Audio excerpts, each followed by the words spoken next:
So dito guys, so tirada na po tatong repair cellphone.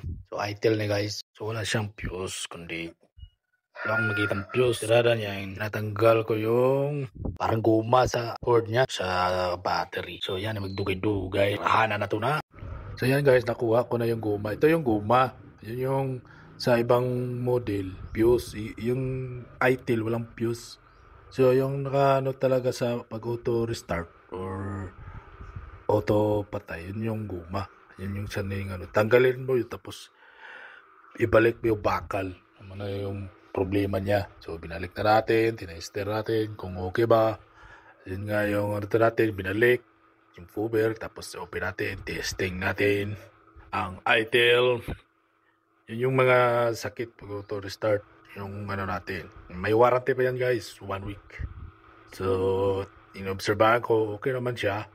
Mga ilang araw na, okay na siya, goods na, goods. Yun yung natin, hindi siya fuse, walang fuse yung itel. Depende siguro sa model.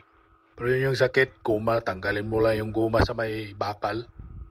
So, binalik natin yung cover, at mga bolt, tornilyo, mga etc. na mga churba ng cellphone. So, shout out pala sa itong mga followers. Thank you.